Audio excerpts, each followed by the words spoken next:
spreader, and we'll go out and do some fertilization contracts. Actually, I don't need to do that on this field because the planter we use holds fertilizer anyway, so we'll just plant the field and be happy. Probably won't end up using very much fertilizers. Sunflowers are very low nitrogen requirement. They're a good sort of second crop. Cereals use a ton of fertilizers, or nitrogen fertilizer. So you plant those, you're going to need to add fertilizer to them. And they draw out some of the nitrogen content when noticeable at harvest or updated at harvest time. And sunflowers require very little nitrogen, so the result is you can just not fertilize the sunflowers and get away with it. I made a mistake with the clover field, the one I got out to check at in just now. It was originally grass. I cut the grass, which gives you... No, I ploughed in the grass, which gives you nitrogen adder. I then put down manure, which gives you more nitrogen. And then I planted the clover seeds, and the nitrogen content on those fields was way too high. So I think I've suffered in yield on those fields. But now that we've now got those fields, we've harvested the clover enough times, the nitrogen has dropped. So it could do with a little bit of a boost. We're not going to, because I'm planning to rip up this clover field. We'll plant it once, and then, or we'll harvest it once, and then we'll replant it with some arable crops. Clover we have more than enough of, although I do rely on it for digestate at the BGA, and the sheep eat lots of it. I think I'm going to have to produce probably a field's worth of clover silage this year, just to supplement sheep feed.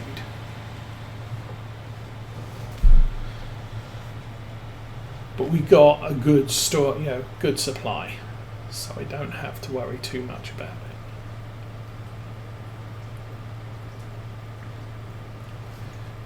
Obviously, playing with seasons, I'm using the geo that's native to the farming agency version of this map.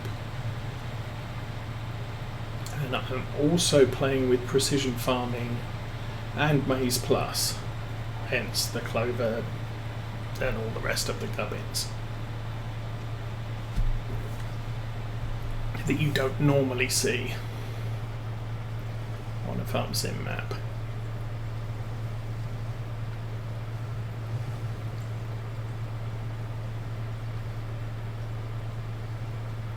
I have now purchased myself Farming Simulator 22, although we have to wait a couple of weeks before that's available. I believe we're about 2 weeks, 2 days from its release, which would put us Thanksgiving week. So I don't know what my plans are for that week. But I do get Thursday and Friday off work. We'll stream this farm on the Saturday, just because it's Saturday and that's what we do on Saturdays. We'll swing left and grab that bit that we missed. Because with sunflowers, you have to prepare the ground. You won't rip up what's already there.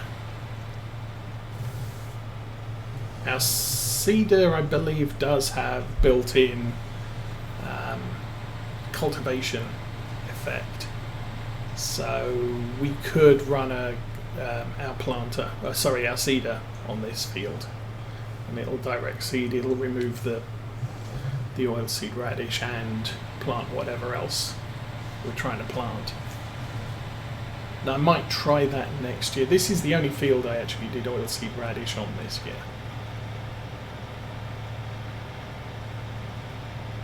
Just because I didn't have enough.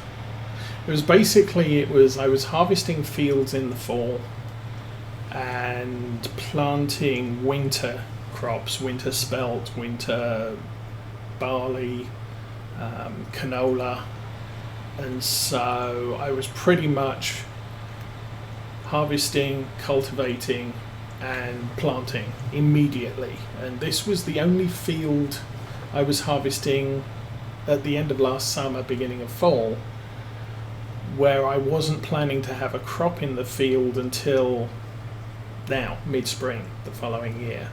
So I put in the cover crop, and real world farmers will do that just so that the soil is protected from erosion, snow and all the rest of the stuff. So yeah, we'll put in oilseed radish. Plus, I haven't done that yet with precision farming, so I wanted to see what effect it would have on the nitrogen levels when we ploughed it back in. So we did that. And then I'm going to go across the top to give me a little bit wider turnaround up here.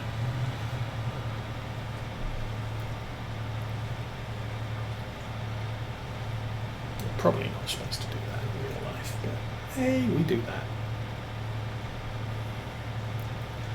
And then next year I might end up planting more oilseed radish between crops. Really depends on when I harvest and what I'm then expecting to plant.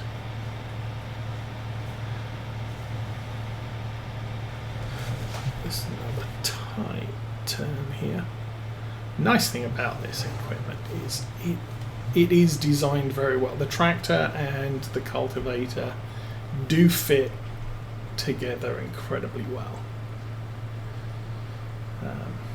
I've tried this tractor with I think 6 meter and 8 meter equipment, and it can't make that 180-degree turn and come straight back the way in the next row over.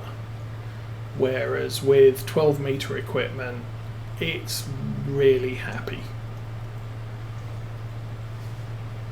So that's kind of the problem. The bigger the tractor, the less agile it is.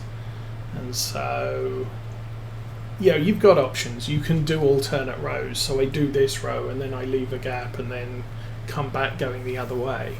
But you need to be running a GPS to make that as efficient as possible. And that's, for a tractor this size, the GPS mod in FS19 isn't a significant cost on the tractor, additional cost on the tractor.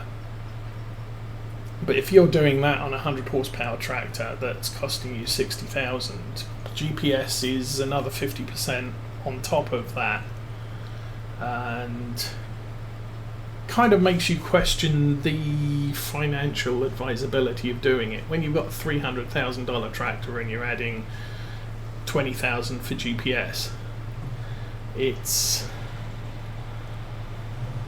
much less of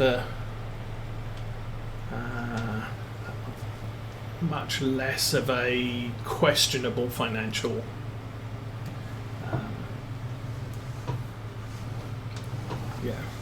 decision.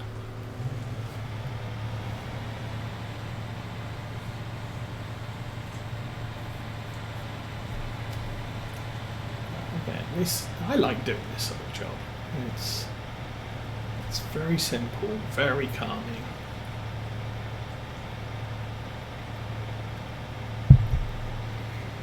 Seeding's not too bad. Oh, great demand at Empire Stores. I wonder what they want. We hope they want triticale, but we will check that. Empire Stores. Field grass. Meh. Problem is I made a mistake over winter. We have, where is it? 305,000 litres of triticale, 57,000 litres of spelt, and the best time to sell them was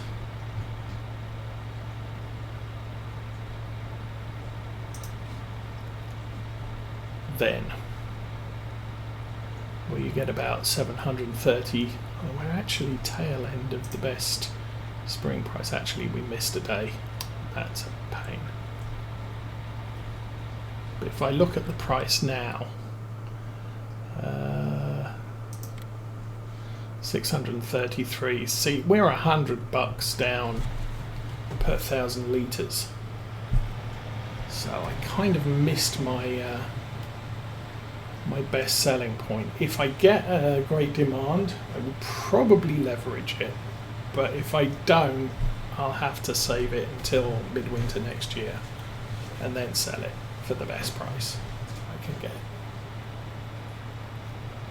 I wish I noticed it earlier, because we borrowed 125,000 to buy a field that I hadn't actually been planning to buy at the beginning of the year, but I figured it's going to help with income, so I'll do it. And then of course sort of, well, I didn't have to do that, because I mean, even now the Triticale is worth about 250,000, 200,000. So not like it's insignificant.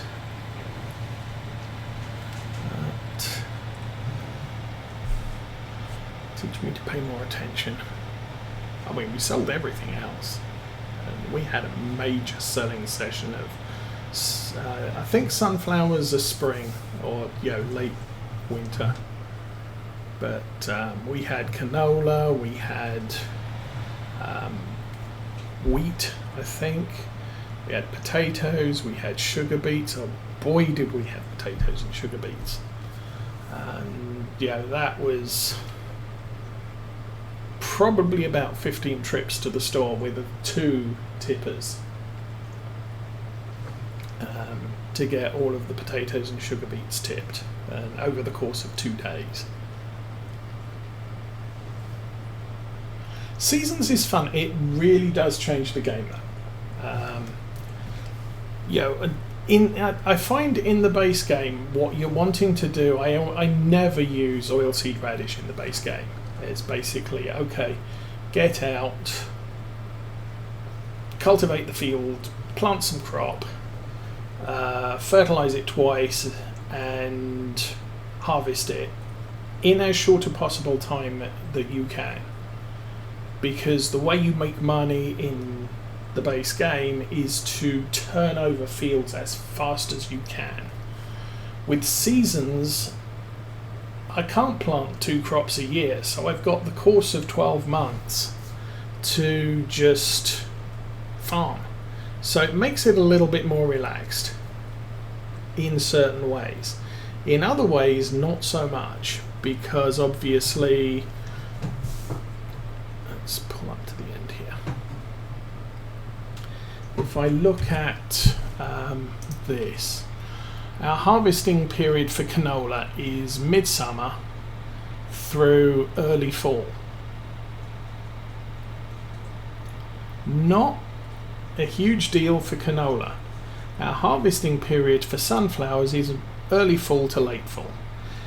That can be a problem because with the weather you get on what they call the geo, which is this weather map, it can rain an awful lot during this time. And if you're getting to the last day of the last day of fall, and it's been raining almost solidly since the beginning of fall, you've got a problem, because you've got to find some way of getting your sunflowers harvested.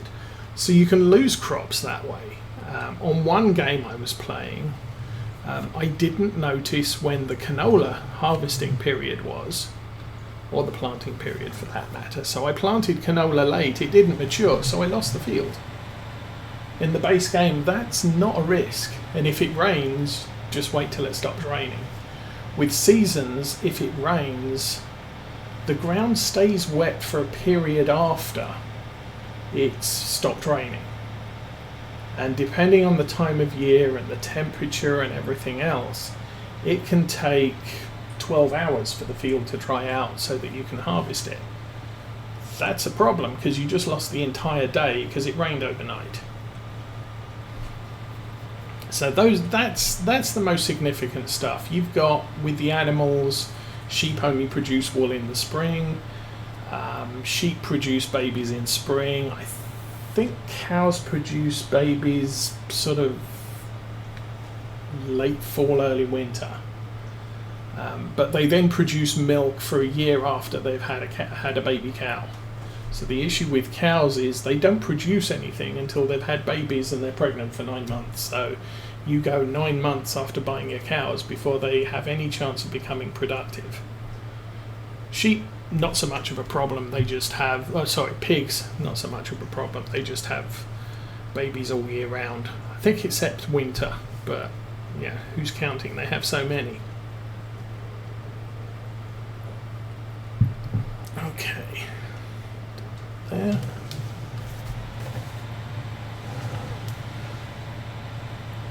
And the other big change with seasons was three levels of fertilizer to get the best yield.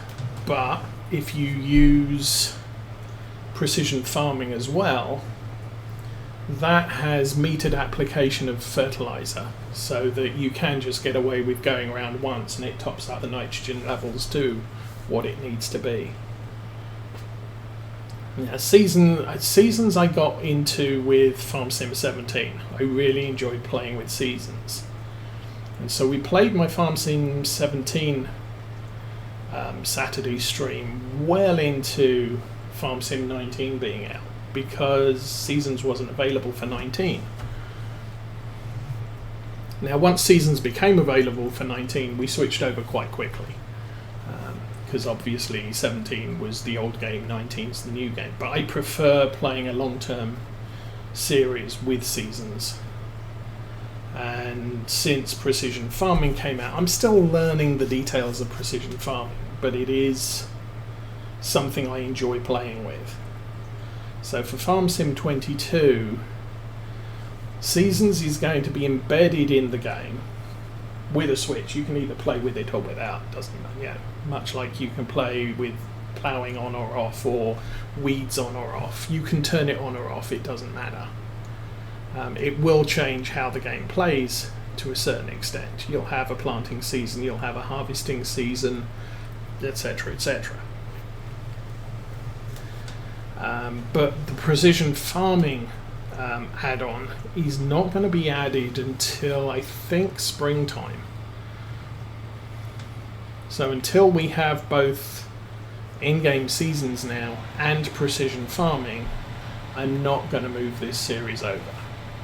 Then it's just a matter of finding a map I want to play on for 2 years. And I'm not sure. Yeah, I usually watch YouTube videos to see which maps look interesting.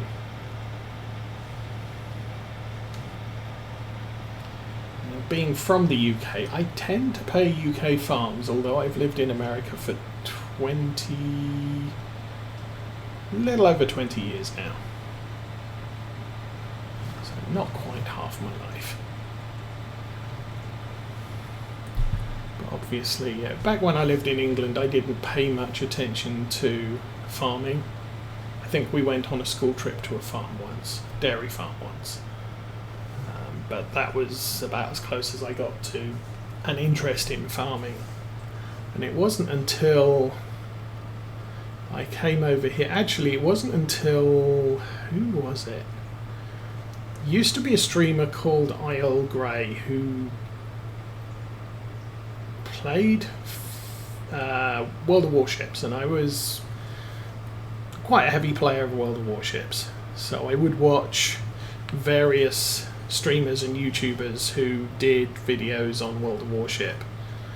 And Earl Grey decided FarmSim 17 had literally just come out, and so he decided to do a YouTube video on FarmSim 17. And I looked at it and I thought, well, you know what, that doesn't look too bad. I want to try that out, and basically got hooked. It was the one and only video he ever did on Farming Simulator. He's since kind of stopped doing gaming YouTube videos. So, oh, Goldcrest. I kind of enjoyed Goldcrest. Obviously, when I started Farm Sim 17, I had no idea what I was doing. So I did spend a couple of months playing Goldcrest. I had all the animals, and I had all, was working my way around the map, and then I started exploring mod maps, and fairly quickly after that stopped playing on Goldcrest. But it was a map I put a fair few hours into, just because it was that or Sosnovka. And I did try a couple of games in Sosnovka, but I didn't really, I don't know why, I just didn't gel with the map. It wasn't something I was having fun with. So my Sosnovka sessions, quickly died out. Old Stream Farm I enjoyed. That's although that's a small farm, small map, so you tend to end up with very small equipment running that one. And I think eventually for Farm Sim 17 I buried my most hours in Lawfolds, somewhere in the region of about 800 hours on that map. I think most of it was solo, and then I started streaming it as well. And it's a big map, so you're using semi-big equipment.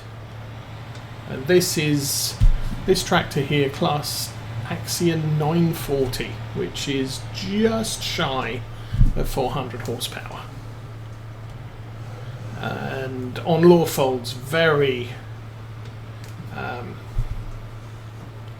adequate for, you look at this field, the hill on the field, the size of equipment I'm pulling, which is, 9 to 12 meters typically, maybe a little bit wider sometimes. And it's, it hauls the stuff. It doesn't suffer from, oh, this is too steep, and the equipment needs too much horsepower, and you end up doing 2 miles an hour up the hill. So this is the sort of size of equipment I tend to prefer. I don't get very much bigger than that. I very, very rarely, if ever, use tractors that are 400 horsepower, over 400 horsepower. I'm not a big fan of what is it? The mid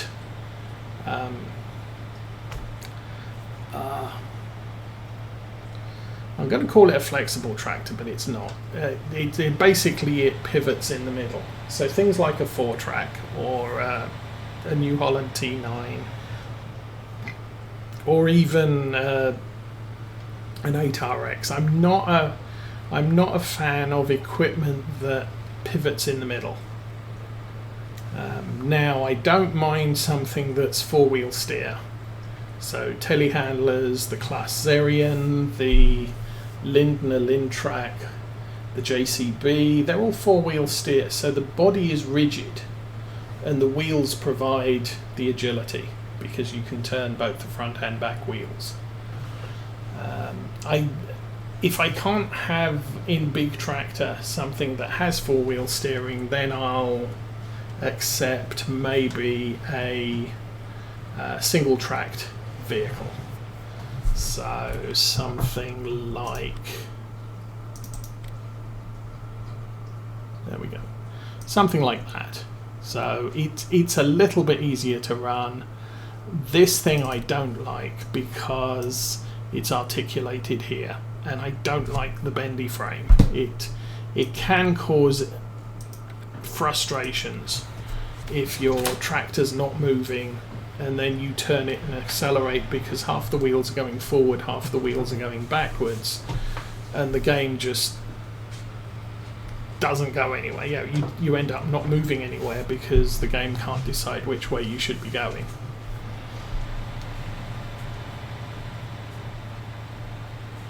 But apart from that, yeah, rigid tractors, four-wheel drive four-wheel steer tends not to be an issue.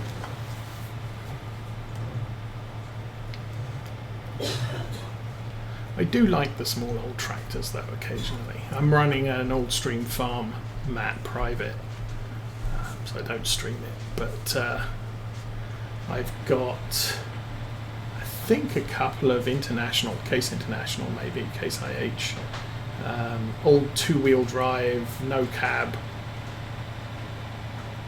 small tractors, and lots of fun to play with. It's what farming used to be like when I was a kid and not paying attention to much in the way of farming. I think I was more interested in the steam traction engines that they used to have way before I was born. But that was really from my grandfather. He was a great steam engine enthusiast, so we used to go on the excursions hauled by steam locomotives around the UK. We used to go to, what would it be, county fairs where they had steam tractors on display.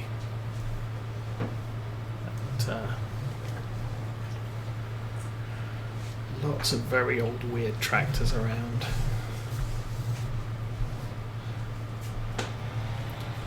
Try not to turn too sharply and break stuff. Yeah, I know I should lift the cultivator each time I do that, but this is what we're doing. Oh, actually, I should probably slow time down. It's 6:30 in the evening, game time. I bumped the time up to times 15 because I figured we definitely need to do the cultivating. I may not seed today, and right now I'm almost definitely not seeding today. The sheep should be fine. The sheep are now at the point where, so long as I keep them watered, they're not going to die, but they are not going to be as productive if I just leave it to the grass. Unlike cows, sheep eat everything they need. Cows eat the best of what they need, or at least base game the cows eat the best of what they need. And they need either grass, hay or silage, or TMR. So if you give them TMR and hay, they ignore the hay, they just eat the TMR. So I'm not sure if that's different with Maize Plus running, that they too need to eat everything. Starbucks 64. Good day. Well, thank you for the subscription. Welcome to Saturday morning. How are you doing? Okay. Catch you in a minute.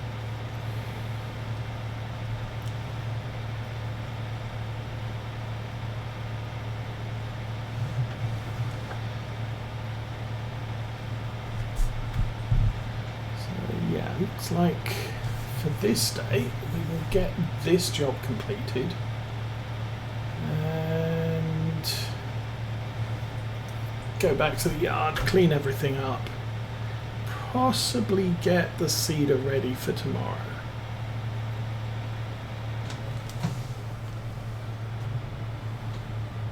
I'll probably run a little bit slower time tomorrow because we do want to